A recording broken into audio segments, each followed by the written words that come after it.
Vamos a escuchar entonces a Jesús Redondo, de Chile, doctor en Ciencias de la Educación, psicólogo educacional, director académico de la Facultad de Ciencias Sociales de la Universidad de Chile, director también del Observatorio Chileno de Políticas Educativas, coordinador del programa de doctorado en Psicología, representante por la región de Chile y Perú en el comité directivo de Claxo y que integra el equipo de Psicología y Educación de la Universidad de Chile. Bueno, muchas gracias. Buenas tardes, creo ya, a todos y a todas. Escuchando desde la mañana, me venían a la mente tres frases que creo que podrían sintetizar un poco el estado de perplejidad que uno va acumulando según va escuchando toda la situación diversa de cada país, pero con hilos conductores, ¿no?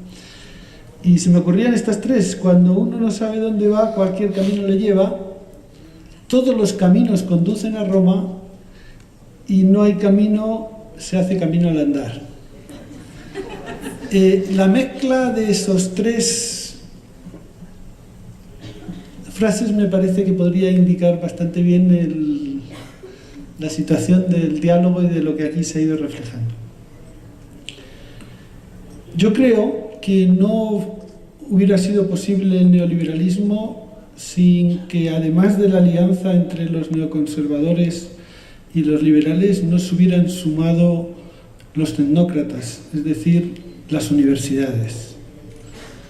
En ese sentido, el neoliberalismo es fruto de que la tecnocracia formada en las universidades durante los últimos 100 años se sumó a los planteamientos de la eficiencia y a los planteamientos de la evaluación y de todas estas cosas, porque parecía que era lo que técnicamente correcto.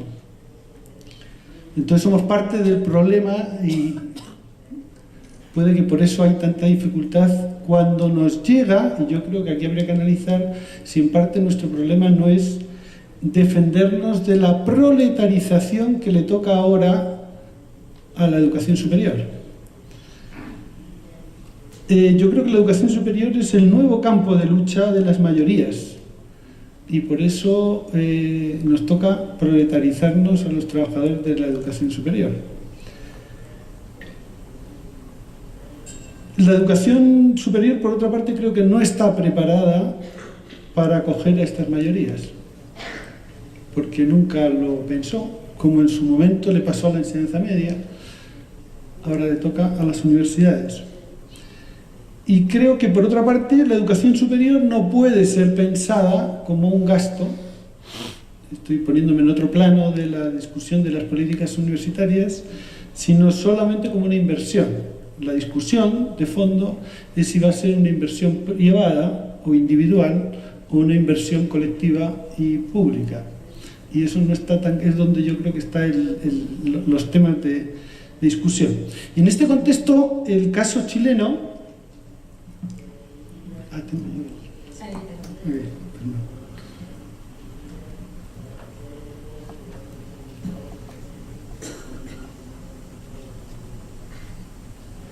Creo que puede ser de hecho es un caso importante de ver, porque en algunas cosas yo creo que va por delante de lo que en los demás lugares se está presionando para que ocurra, ¿no? Yo creo que el caso chileno se le ha llamado ya como el primer país en Estado y se le ha llamado también en este momento como gobierno de gerentes y de empresarios, es decir, es el bienvenido al país atendido por sus dueños.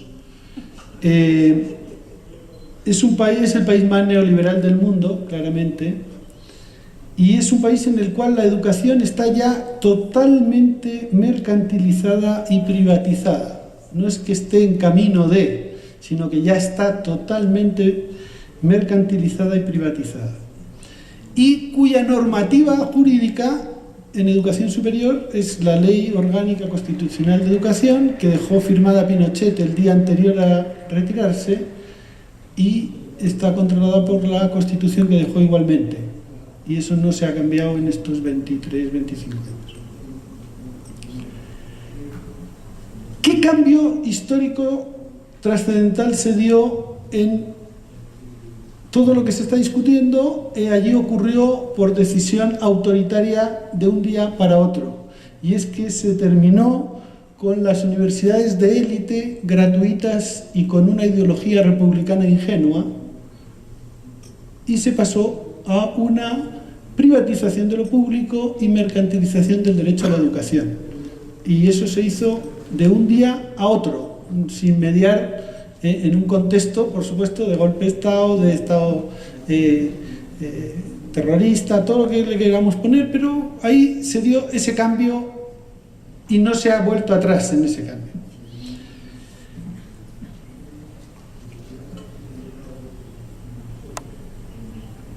¿Qué problemas? Yo voy a presentar simplemente una serie de datos y finalmente trataré de comentar algo sobre las movilizaciones de los estudiantes y sobre alguna reflexión y proyección desde ahí. Como en el resto de los países hemos escuchado, también en Chile en los últimos 20 años se ha producido, 20-30 años, una explosión del número de estudiantes en la educación superior. Pero esa explosión se ha producido con un crecimiento en la educación, ojo, no pública, sino del Consejo de Rectores. Donde pone Consejo de Rectores, ustedes, la mitad de eso es público o estatal, no sé cómo, y la otra mitad son universidades privadas tradicionales, que tienen el mismo tratamiento que las universidades estatales. O sea, si fuéramos a considerar realmente el número de alumnos del sector público, la rayita que está más arriba habría que dividirla por la mitad. Por lo tanto, si ustedes ven y hacen ese juego, claramente, además de que las universidades privadas son las que más han crecido en número de estudiantes en los últimos años, el crecimiento que se ha producido en el sector estatal, la mitad de él está en el sector privado también, ¿ya? O sea que mayoritariamente es universidad privada, menos de un tercio es universidad estatal.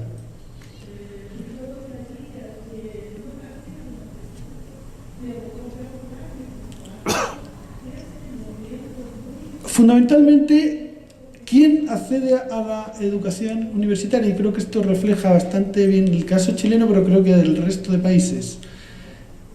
En los quintiles, allí se juega con quintiles de ingreso. Entonces, los quintiles de mayor ingreso, el 40% más alto de ingreso de la población, no pensemos que son ingresos... solamente en el 5% alto de la población tiene unos ingresos reconocibles como grandes, el resto es ingresos de subsistencia mayores o menores, pero el 40% más alto coloca el 75% de los alumnos al inicio de la educación universitaria y al término de la misma representa el 85%. El 60% de la población está colocando el 20% en su sector medio y el 5% en el sector más bajo, pero cuando termina la universidad en realidad solo tiene el 12,5% y el 2,5%, es decir, del 60% más bajo de ingresos de la población solo termina en estudios universitarios el 15% del total.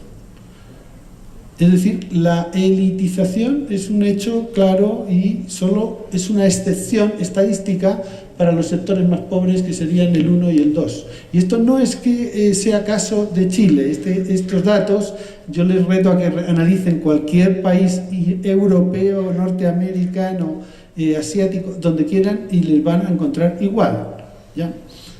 O muy semejante. Por lo tanto, se produce el último eslabón de la reproducción social dentro de las universidades a través de la educación.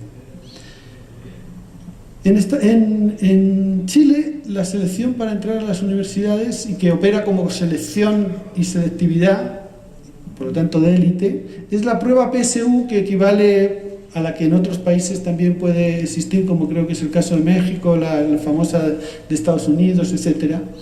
Y es muy curioso porque esa prueba, que uno supone que está hecha para medir a todos por igual, con sus dificultades que ya tiene, pero en principio a todos, y a partir de aquí hay excelencia para estar en la universidad, resulta que en realidad lo que hace es acrecentar la dificultad de los sectores más populares para poder tener acceso a la universidad, porque tiene graves sesgos de clase, además de otros sesgos de género que también se han encontrado, etc. Lo que tienen ahí reflejado es un estudio muy interesante que va en la siguiente línea. En Chile, que es el país que más evaluación hace y que hace evaluación censal permanentemente, en este momento lo va a hacer en segundo básico, pero hasta ahora tenía cuarto básico, octavo básico, segundo medio y entrada a la universidad censal, o sea, todos los estudiantes pasan por esas pruebas, iguales para todos. La pregunta que está respondiendo esto que tienen acá es: los alumnos que tenían iguales resultados en esas pruebas en el octavo básico, que viene a representar como la educación obligatoria tradicional, y tenían igual resultado, por lo tanto podríamos decir que tenían las mismas capacidades, competencias medidas por la escuela, o sea, ya hemos hecho este filtro. ¿Qué pasa cuando dan la PSU? Y lo que nos encontramos es que hay hasta 100 puntos de diferencia para niños y estudiantes que tenían los mismos resultados en octavo básico cuando dan la PSU. Hasta 100 puntos de diferencia por clase económica y por nivel cultural de las familias. Lo cual quiere decir que la prueba de selección universitaria no está seleccionando talentos, entre comillas, sino que lo único que está haciendo es justificando por qué las clases más, no sé cómo es el nombre, acomodadas de la sociedad tienen derecho a entrar en la universidad y las otras no. ¿Y por qué los hijos de los que ya llegaron a la universidad en algún momento, pueden entrar a la universidad y tienen derecho a entrar, y por qué el resto no? Eso es lo que está diciendo realmente la prueba. Y esta es la que se usa en Chile para el acceso tanto a lo público como a lo privado. La solución a la anterior se le ha ocurrido introducir ahora el tema del ranking de donde cada niño en su escuela, independientemente de qué tipo de escuela sea, está, de tal forma que los niños más talentosos de cualquier escuela compensen en esta prueba esa diferencia de puntajes. Un alambique de evaluación, pero... Bueno, el otro tema, financiamiento. Como se decía, Chile es el país que ha conseguido ir disminuyendo el financiamiento a la educación a lo largo de los últimos 40 años.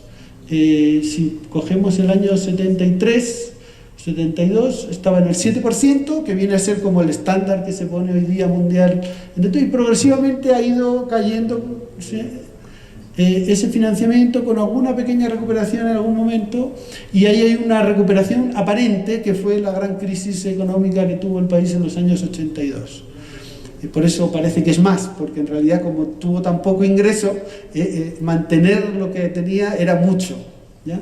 Y ese es estamos actualmente en escasamente no llega al 4%, por ahí está el tema. Pero esto todavía es más, puede ser más grave. No piensen que la inversión que hace el país lo hace a través del Estado. Es el país del mundo cuya inversión en educación, pero sobre todo en educación superior, la hacen las familias directamente.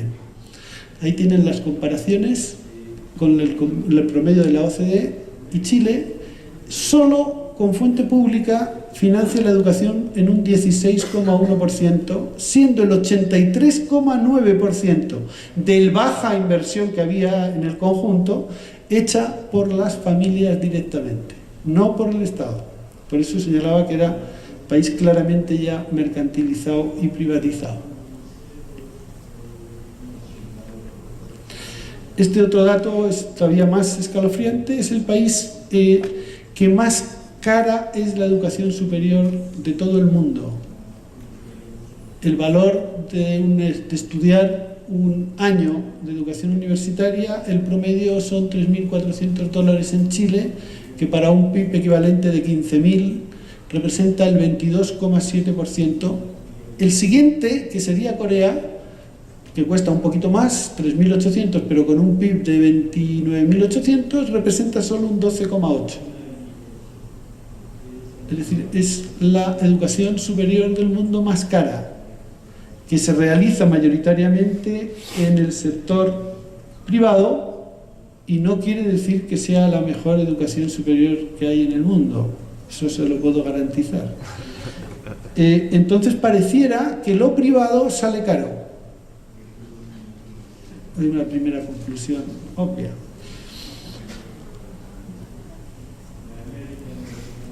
Podríamos pasar a otro elemento, y sería el anteúltimo, el último, que es, y ya han salido elementos, por lo tanto yo voy a decir poco, que es todo el tema del contenido, de lo que ocurre dentro de las instituciones de educación superior. Algunos lo llaman calidad, es la palabra que vale para decir cualquier cosa. ¿Cuál es la calidad de la oferta académica? Bueno, en Chile no es obligatoria la acreditación de las instituciones, existe una agencia de calidad, de acreditación de las universidades, es una agencia pública que hoy día ha tenido que dimitir el presidente de la misma y su secretario, porque mandando informes al ministerio, el ministerio no hace caso de los informes, para poder intervenir universidades que son claramente un negocio, y la ley lo prohíbe, pero no importa porque es de algún amigo. Entonces, no es obligatoria la acreditación de las universidades, es indirectamente las universidades pueden querer acreditarse. Las únicas que son obligatorias en este momento es la carrera de medicina y la carrera de educación, por un tema de control de mercado, ¿sí? Y puede que vaya convirtiéndose en algunos casos en obligatoria en la medida en que la aceptan voluntariamente para conseguir acceso a créditos o acceso a financiamiento. Es decir, pero aquellos que no necesitan acceder a financiamiento porque ya lo tienen, por ejemplo las universidades privadas de mayor élite o de grupos más consolidados, pueden hacer lo que quieran sin necesidad de someterse a nadie ni a nada. Entonces son las universidades privadas regionales, que son las más pobres, las más depauperadas, las que atienden a las poblaciones más marginales, aquellas que tienen que pasar obligatoriamente por la acreditación, porque si no, no le van a llegar ni siquiera los fondos para tener encendida la luz. Un segundo elemento es el tema de las condiciones de trabajo de los académicos, donde progresivamente aparecen más exigencias, donde aparece la utilización de criterios internacionales, curiosamente, para la evaluación, pero no para las condiciones de salario, ni para las condiciones de trabajo, ni para los laboratorios, para nada, solo para la evaluación. Y con recursos absolutamente desiguales entre universidades estatales, por ejemplo, y universidades privadas, donde todas estas situaciones son realmente, no sé qué nombre ponerle, pero bien llamativamente desiguales. Y por último, el otro tema que yo creo que está detrás del contenido es la gran presión que hoy hay ahora sobre las reformas curriculares orientadas a que la educación del grado, de la licenciatura, forme profesionales.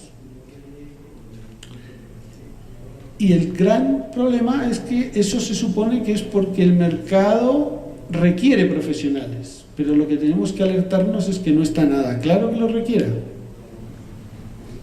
Y la alerta nos la da en este momento Europa. Se han formado muchos profesionales en carreras técnicas, en carreras universitarias formateadas con un planteamiento más o menos cercano al tema competencia, y en este momento están todos sin empleo y sin expectativa del mismo para unos cuantos años, y viniéndose para acá, Entonces no está muy claro por qué la reforma curricular orientada a la formación profesional si realmente hay bajas expectativas de inserción. Pues eso es lo que los datos nos pueden señalar. O en tejidos industriales y de producción nacionales que no se han preparado para recoger a los jóvenes que van a salir con esas formaciones. Entonces esto no parece que no es exactamente ese el tema, porque entonces pareciera que hay una serie de contradicciones en todo este modelo, porque si la inversión consideramos que es una inversión fundamentalmente privada, es decir, de los sujetos que van a sacar beneficio a ser titulados universitarios, el mercado eso lo tendría que estar recompensando, y los datos que tenemos, en el caso chileno, es que en los últimos 20 años los salarios de los titulados universitarios no han aumentado absolutamente nada. Al revés, han ido disminuyendo, de hecho.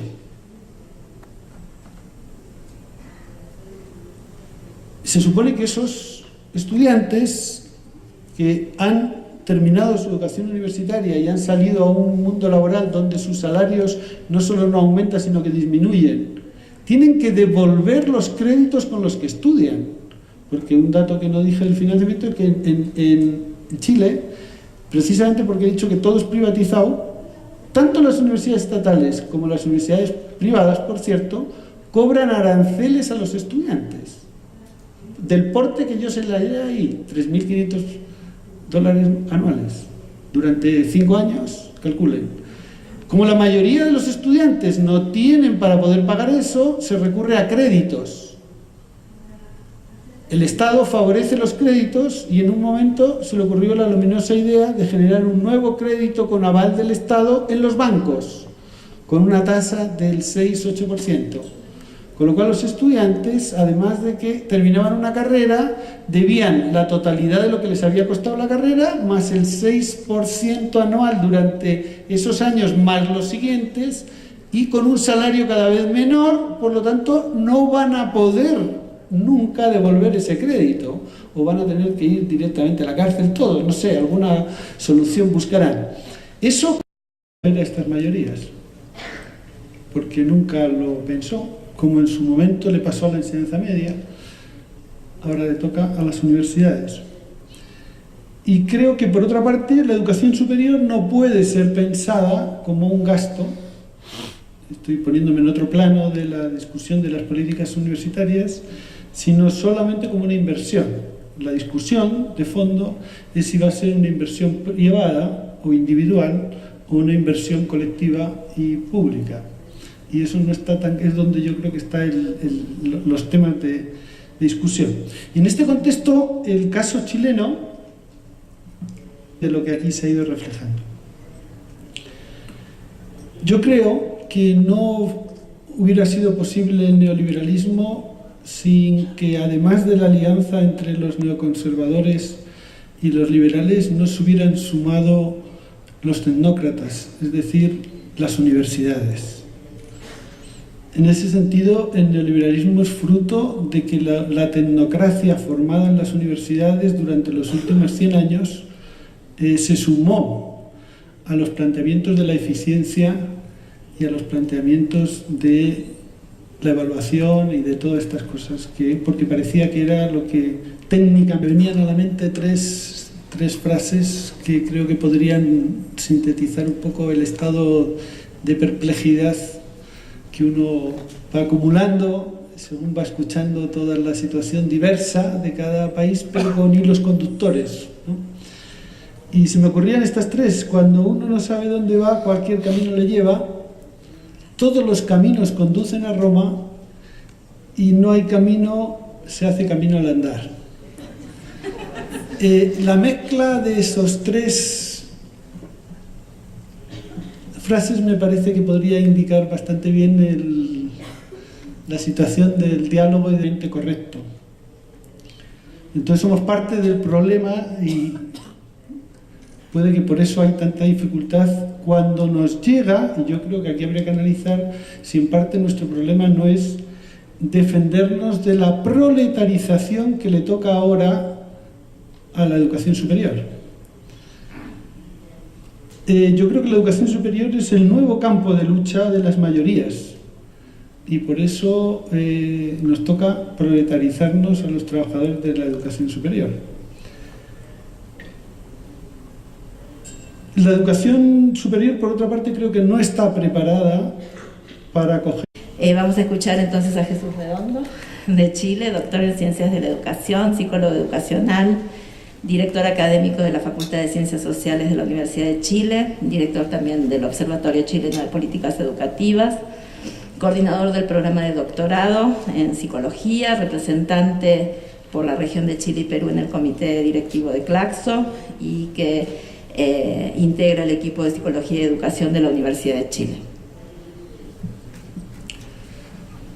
Bueno, muchas gracias. Buenas tardes, creo ya, a todos y todas. Escuchando desde la mañana,